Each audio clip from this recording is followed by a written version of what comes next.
Você arriscaria entrar nesses 10 universos mais perigosos da ficção? Se sim, cara, você é mais corajoso do que eu. Esses universos são literalmente os mais perigosos e insanos. Estamos falando de um humano com poderes psíquicos mais poderoso da galáxia, entidades Lovecraftianas bem estranhas e criaturas que ameaçam até a matemática e muito mais. Vamos começar então com o universo de SCP, um dos universos mais bizarros da ficção. A Fundação SCP é sempre citada como um dos universos mais perigosos da ficção. E aqui vai uma grande parte das próprias anomalias, onde trata a realidade como uma construção frágil, maleável e também subordinada à camada narrativa superior. Um dos conceitos que faz esse universo ser bem perigoso é a patafísica. Na Fundação, a patafísica ele é um estudo científico das camadas narrativas, onde a Fundação SCP não apenas descobriu que é uma obra de ficção, mas criou departamentos dedicados a manipular os autores e a própria estrutura da história. Existem entidades do universo SCP que não apenas destroem planetas ou então apagam o próprio conceito de existência ou transcende a ficção em direção ao mundo real, mas a própria Fundação SCP, em sua busca por assegurar, conter e proteger, torna frequentemente a maior ameaça à existência. O universo SCP é um dos universos mais perigosos da ficção porque ele desafia a integridade da narrativa. Enquanto outras obras o herói luta contra o vilão, em SCP a própria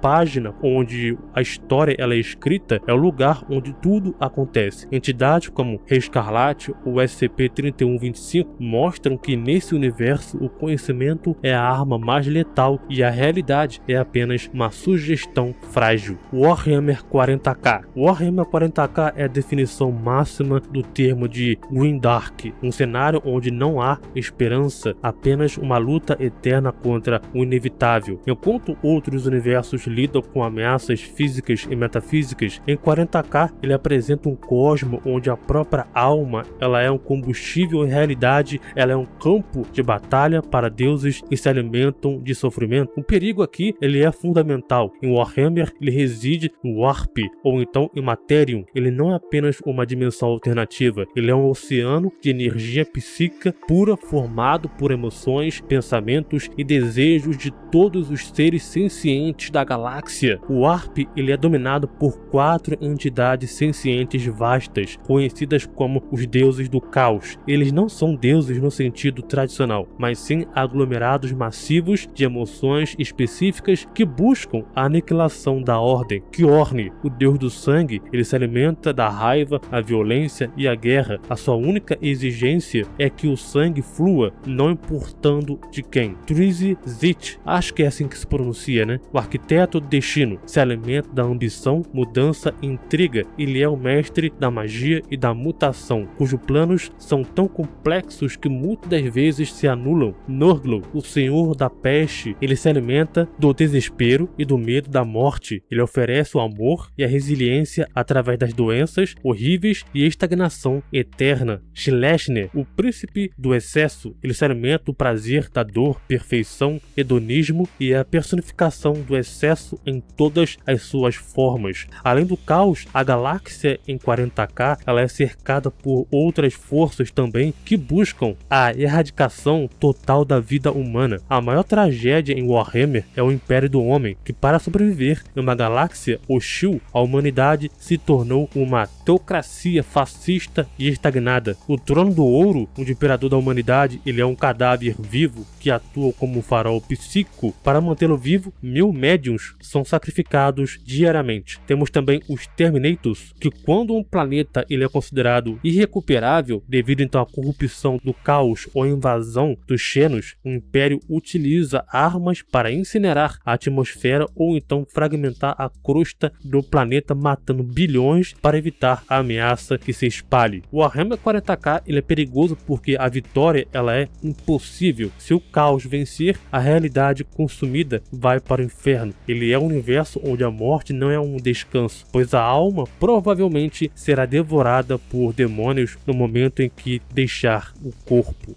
Shrinking Pinks. Shrinking Pinks, ele é um tipo de perigo que é drasticamente diferente do que você já viu. Ele é perigoso e também metafísico, onipresente e também é inerente à própria estrutura da existência. A realidade não é apenas frágil, ela é uma ilusão mantida por forças que veem a humanidade como nada mais do que uma fonte de alimento emocional. No topo da hierarquia do mal, em Shrinking Pinks, está Judy, originalmente Jundei. Ela não é um demônio ou então um deus no sentido convencional, mas uma força negativa extrema, que existe além do tempo e do espaço. O perigo de Judy reside em uma incompreensibilidade onde ela não pode ser derrotada por meios convencionais. Qualquer tentativa de confrontá-la diretamente pode resultar no apagamento total da linha temporal ou da criação de loopings existenciais infinitos. Um dos conceitos mais perturbadores de Shrinking Pinks é a garmonbósia, fisicamente representada como milho cremoso. Ela é a manifestação metafísica da dor e sofrimento humano. As entidades que habitam a Black Lodge, a Loja Negra, não buscam dominar o mundo ou destruir a galáxia. Elas buscam cultivar seres humanos. Para essas entidades, a história humana, com todas as suas tragédias, guerras e crimes, é apenas uma colheita. O perigo aqui, ele é desumanização total. A percepção de que a nossa consciência e a nossa emoção também são apenas nutrientes para seres de outras dimensões. A realidade é frequentemente comparada a um sonho. A frase dita na série diz o seguinte: nós somos como um sonhador que sonha e então vive dentro do sonho. Isso traz a existência física sendo uma construção mental ou então espiritual. Diferente de um monstro que ataca de fora, o mal em Shrinking Pinks ataca de dentro. O Bob não busca apenas matar, ele habita as falhas morais dos seres humanos. Ele entra através de segredos, traumas e desejos sombrios. Aqui, Shrinking Pinks, ele é perigoso porque o mal, ele é a parte fundamental da natureza humana e que as forças que governam são indiferentes aos nossos sofrimentos. Não há vitória final, apenas o equilíbrio precário mantido por entidades como o Fireman, o bombeiro, que opera em uma escala de tempo e lógica que os humanos não conseguem sequer compreender e também entender completamente.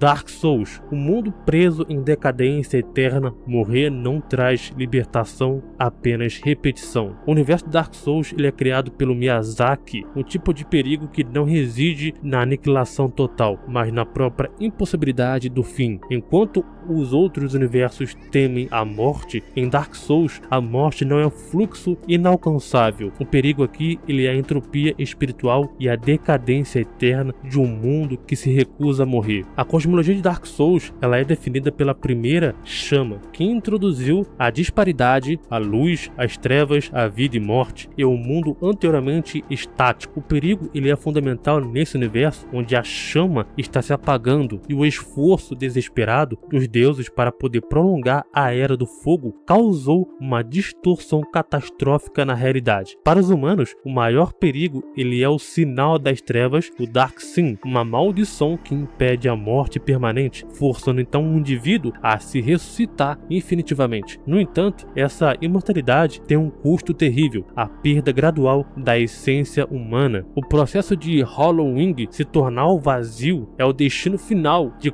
quase todos os seres. Cada morte, ou então a cada medida que o propósito da vida se esvai, um indivíduo perde as suas memórias, a sua insanidade e também a sua identidade. O resultado, ele é uma casca vazia, um ser irracional que vaga eternamente, um estado de agressividade cega. É um fim que nunca termina, uma prisão de loucura eterna. Enquanto a luz representa a ordem dos deuses, a escuridão de Dark Souls não é apenas a ausência de luz, mas sim uma força que ativa a predatória conhecida como o abismo. O perigo metafísico de Dark Souls, ele reside na futilidade, onde nós, o jogador, somos colocados em sua escolha de acender a chama ou então deixá-la apagar. No entanto, a história ela revela que ambos os caminhos levam então à decadência. Acender a chama apenas adia o inevitável, exigindo então mais sacrifício, enquanto se deixarmos ela se apagar, ela leva o mundo a trevas desconhecidas que podem ser tão terríveis quanto. Bloodborne. Bloodborne ele é uma exploração de horror cósmico Lovecraftiano, onde o perigo não é apenas a morte física, mas a aniquilação da sanidade e a perda de essência humana. Nesse mundo, a humanidade está espremida entre a regressão animal e a loucura divina, servindo como peões em jogos de entidades que operam em dimensões superiores. Os grandes seres são entidades multidimensionais que habitam planos de existência além da percepção humana. Eles não odeiam a humanidade por malícia, mas sim a sua própria natureza. Ela é incompatível com a vida mortal. O perigo desses seres reside na sua escala. Para que o grande ser humano ele é como uma formiga, um objeto de curiosidade ou então uma ferramenta biológica. A tentativa de se comunicar com eles ou de então ascender ao seu nível resulta invariavelmente em tragédia em massa. A humanidade de Bloodborne busca a evolução para poder escapar de suas limitações, mas cada caminho leva a um abismo diferente. O uso então do sangue dos grandes seres cura então doenças, mas desencadeia a praga da fera, um indivíduo que regride a um estado animal, perdendo a razão e se tornando um monstro sedento de sangue. O acúmulo de conhecimento proibido permite ver a verdade do universo. No entanto, o cérebro humano não foi feito para poder processar essas verdades. O resultado ela é o frenesi, uma explosão de loucura, onde então a mente literalmente se estraçalha ao tentar compreender o que vê. Em Bloodborne, o termo pesadelo não se refere a um sonho ruim, mas às dimensões físicas reais que existem paralelamente ao mundo desperto. Os pesadelos são frequentemente criados por grandes seres, como então os berçários ou então os prisões. O pesadelo do caçador, por exemplo, é um plano onde almas dos caçadores embriagados de sangue ficam presas em uma caçada eterna e agonizante. O perigo é que esses planos podem vazar para a realidade física, transformando então cidades inteiras em paisagens oníricas de horror, onde leis da física e da morte não se aplicam mais. Bloodborne ele é conhecido como uma arma voltada contra quem empunha. Diferente então de outros universos onde saber é poder, em Bloodborne saber é ser destruído. É um universo onde a única forma de segurança ela é a ignorância total, mas a curiosidade humana é o medo da morte, onde garante que a humanidade continuará a buscar o sangue e o cosmo até que não reste nada além de feras e deuses loucos. The Walking Dead. The Walking Dead, o perigo aqui está na fragilidade da própria civilização humana e na rapidez que a moralidade se desintegra quando a necessidade básica deixa de ser garantida. O perigo biológico de The Walking Dead ele é definido por uma regra absoluta. Todos já estão infectados. O vírus, conhecido como Wildfire ou incêndio florestal, não espera uma mordida para poder agir. Ele reside em cada ser humano. O verdadeiro perigo em The Walking Dead não está nos mortos, mas no que os vivos se tornam para poder sobreviver a eles. No vácuo deixado então pelo governo, também pela lei, a humanidade retorna a um estado de natureza brutal, onde o homem ele é o lobo para o homem. A moralidade ela é a primeira coisa a colapsar. Atos que seriam imprevisíveis na civilização, como então o canibalismo, ou então abandono de feridos, ou a execução preventiva de estranhos, se torna ferramentas de sobrevivência. O perigo está na falta da empatia para proteger o seu grupo. Você deve estar disposto a ser um monstro para todos os outros. Enquanto os zumbis são uma força considerável, os sobreviventes humanos são predadores conscientes. Caras como o Governador ou o Negan mostram como o fim do mundo permite que psicopatas e tiranos construam impérios baseados no medo e também na própria exploração. Grupos como os Sussurradores levam a adaptação ao extremo, abandonando a sua humanidade para viver entre os mortos. E em um mundo onde qualquer estranho pode ser maluco, a confiança ela é o recurso mais valioso e também ao mesmo tempo o mais perigoso de se oferecer. Rick Grimes ele luta constantemente com a pergunta: ainda somos as mesmas pessoas? O mundo é perigoso porque ele força você a sacrificar a humanidade pedaço por pedaço, até que no final a única diferença entre você e os mortos é que você ainda está caminhando por vontade própria.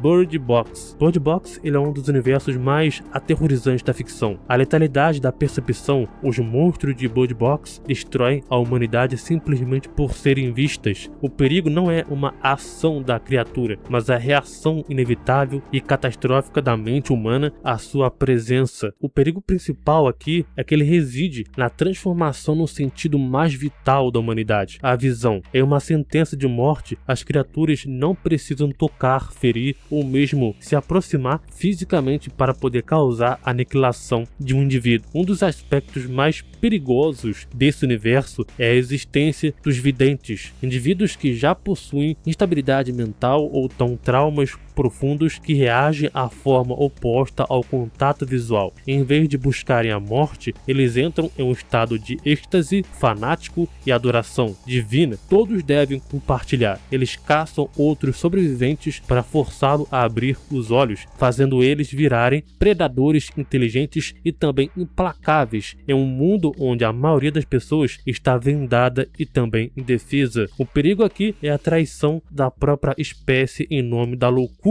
transcendente. Bird Box está além do colapso total da infraestrutura humana através da privatização sensorial forçada. A sociedade moderna depende da própria coordenação visual para quase todas as suas funções básicas. Sem a visão, a agricultura, o transporte, a medicina, a manutenção da energia se torna impossível em larga escala. A humanidade ela é forçada a retornar a um estado primitivo de isolamento doméstico. A sobrevivência exige viver em trevas constantes ou sob vendas. Isso cria um ambiente de paranoia permanente, onde qualquer som ou movimento pode ser a morte, mas você não pode olhar para poder confirmar.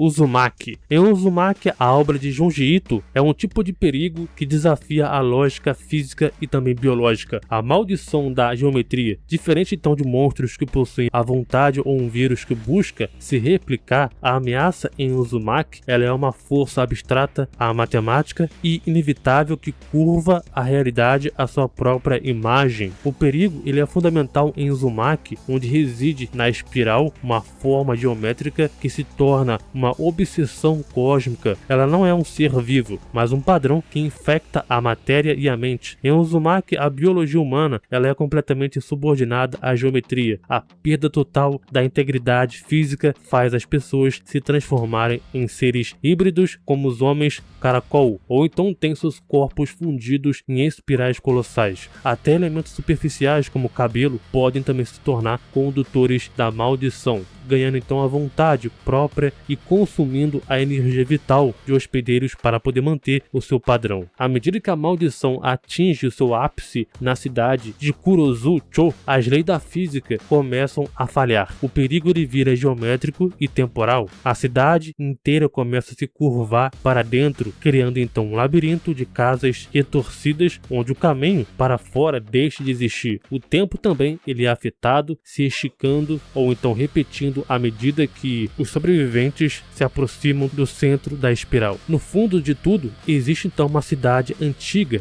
e também eterna, feita então de espirais. A humanidade ela é apenas uma camada temporária onde, sobre uma estrutura geométrica primordial e também maligna, não há um vilão para derrotar ou então um pacto para poder quebrar. Há a espiral, onde é uma lei da natureza que acorda periodicamente para consumir tudo o que existe.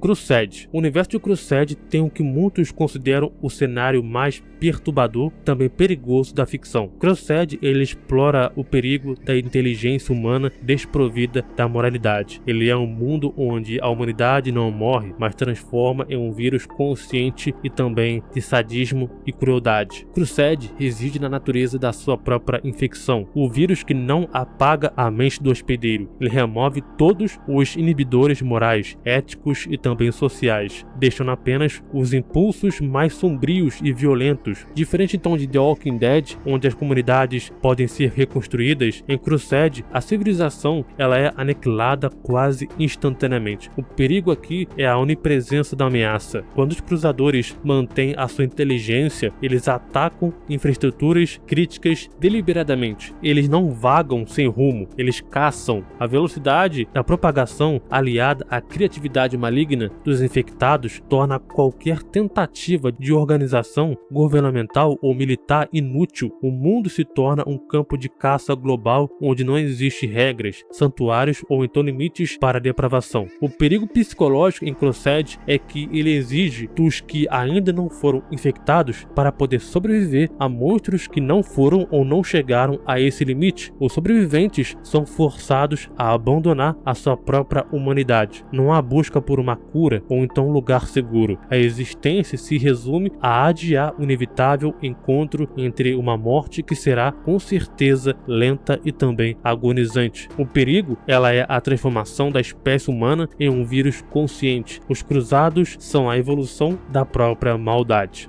Berserker. O destino cruel, o sofrimento, ele é inevitável e controlado por entidades que manipulam a casualidade. Em Berserker, o mal é a própria estrutura do destino. A ideia de que o sofrimento humano não é um acidente, mas sim um design meticulosamente planejado por entidades transcendentais. No topo da hierarquia de Berserker está a mão de Deus, um grupo de 5 seres que operam além das leis físicas. Eles não são apenas demônios poderosos, eles são os exércitos da lei da casualidade. O perigo da casualidade é a própria inevitabilidade. Lutar contra o destino em Berserker é descrito como ser um peixe tentando lutar contra a correnteza de uma cachoeira. Você pode resistir por um tempo, mas a queda é o destino final. O conceito mais sinistro em Berserker é a ideia do mal. Essa entidade reside num abismo e é a fonte de todo o poder da mão de Deus. O perigo existencial aqui é a sua origem. Ela foi criada pela própria humanidade. A humanidade incapaz de aceitar que o sofrimento é aleatório e também sem sentido. Desejou um Deus que desse uma razão para a sua dor. A ideia do mal, ela é a resposta a esse desejo. Ela controla o destino para garantir que o sofrimento continue, pois é desse sofrimento que ela se alimenta. É um ciclo fechado onde a humanidade ela é arquitetada de sua própria condenação eterna. Para aqueles que sobrevivem ao ritual da mão de Deus, o perigo se torna físico e também incessante através da marca do sacrifício. O portador da marca passa a viver intersítio, uma zona onde o mundo físico e o mundo astral se sobrepõem. Ele deixa de ser humano comum e se torna um farol para espíritos malignos. A morte não traz a libertação. As almas dos marcados são arrastados para o abismo, onde são fundidas em um mar de agonia eterna, perdendo a sua individualidade e sofrendo para sempre. A transformação do mundo, as barreiras entre o mundo físico e o astral foram derrubadas, e o perigo que antes era escondido nas sombras virou então onipresença. Criaturas de pesadelos, trolls e dragões agora caminham pela terra e a humanidade, desarmada contra então o sobrenatural, é forçada a buscar a proteção em tiranos ou então religiões que muitas das vezes servem ao mesmo tempo a mestres que criaram os monstros. Agora, qual desses universos é o mais perigoso para você? Deixe nos comentários e sugira novos temas. Se inscreva no canal para mais vídeos. Valeu, falou e até mais.